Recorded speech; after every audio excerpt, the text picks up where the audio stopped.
is the Texas weather discussion video for Friday, the 20th of October. I'm Don Vanille. Of course, we stay dry for this last weekday, but tomorrow we have a risk for severe weather for much of North Texas, with storms along a cold front that could turn severe. Hopefully, we'll be able to answer all your questions about that. Let's take a look at the water vapor satellite view. Let's take a look at the synoptic scale first. First of all, we have a shortwave trough that's located near El Paso, Texas. That's kicking off a few clouds here and there. That will also kick off a couple of showers and a few showers and storms, a few stray showers and storms over the region today, mainly during the afternoon and evening hours. But hey, temperatures are in the 60s, of course.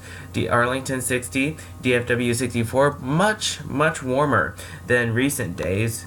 And the good news is, we should stay as comfortable right now. We should stay very comfortable today, only getting into the low 80s, maybe even the upper 70s in some spots, due to the ample cloud cover that we have. Across the watch warning map, things are pretty quiet, which is typical for mid-October. And on the convective outlooks, no organized severe weather is expected. We're in the green, which means we have a risk for thunderstorms, so of course no organized severe weather is expected. But let's go to day 2. How about an enhanced risk for severe weather for much of central Oklahoma and some parts of North Texas, including Wichita Falls. Down here where we are, we're under the category 2. That is the standard slight risk for severe weather. Of course, that includes DFW, Mansfield, Arlington, Dallas, Waco, not Waco, but Duncanville, Canton, Rockwall, and those adjacent areas. And obviously we could see some severe storms there, and I think the best time to see those severe storms would be during the Saturday evening to late Sunday morning time frame. But we'll get to that in just a second. But on Sunday, on day 3, of course, we trend dry. Dry air follows after that cold front, so no thunderstorms are expected for us on Sunday.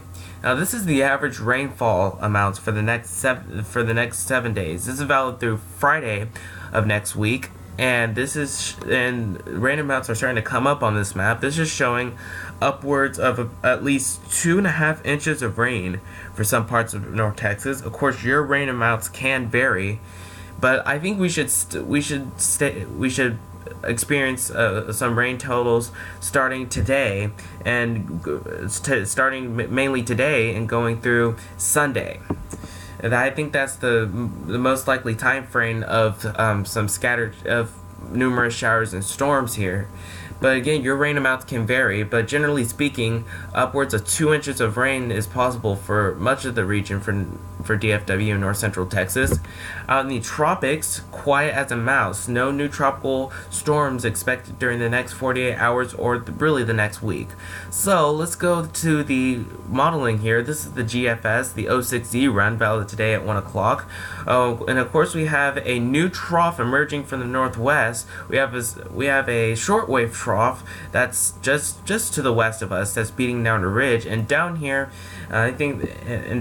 we're pretty quiet today. Again, highs in the low 80s. We do mention a chance for a scattered shower, an isolated shower or storm during the afternoon and evening hours today. Other than that, we're generally dry during the morning hours. Now this is Saturday at basically 1 o'clock.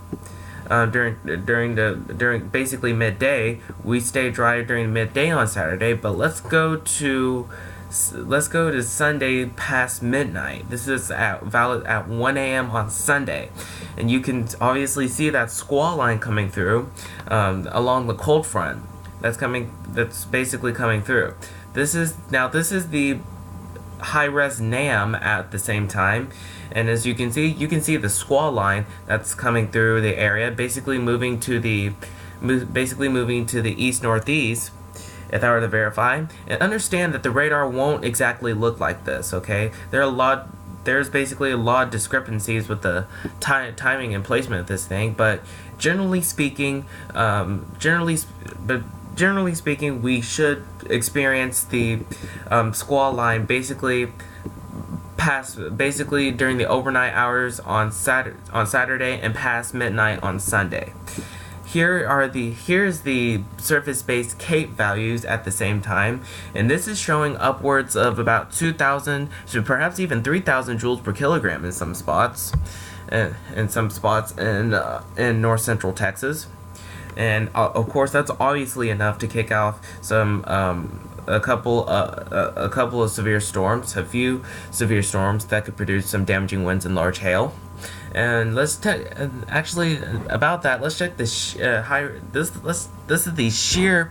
this is the bulk shear values at the same time, and you can see we do have equal spacing with the higher shear values. And if that were to verify on this day, we could see 1 or 2 isolated tornadoes due to the increased shear values in our area. And if that were to verify, we could see one or two, perhaps even a few tornadoes in our area, if that were to verify.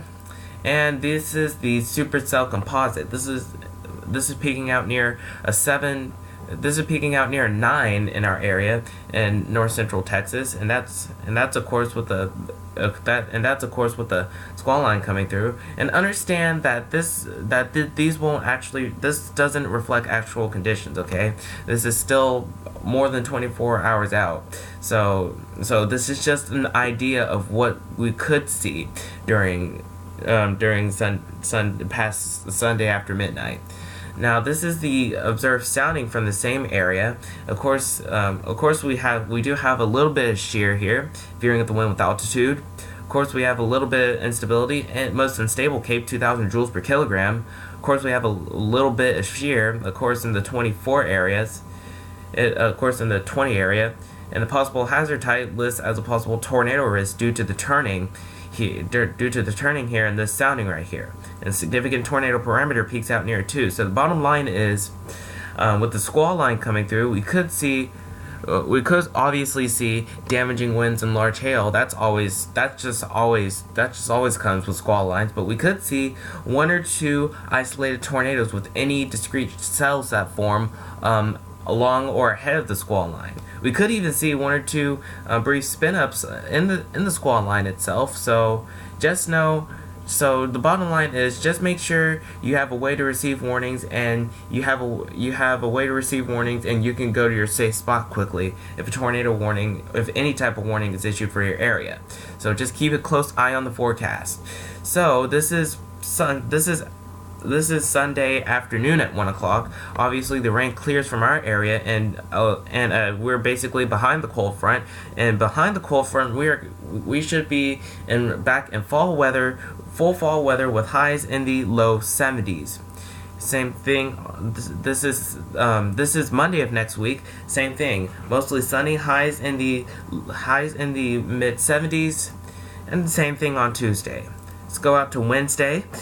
Basically mostly sunny, still highs in the low 70s, and same thing on Thursday. And a week from today, Friday the 27th, we have a nice refreshing trough in the central part of the United States. Wow. And down here, as a result, some areas of Arkansas and the adjacent areas, we could see some potential snow as a result of that trough. But again, that's a week from now, and a lot of things could change. But down here where we are, we should remain mostly sunny with highs in the low 70s.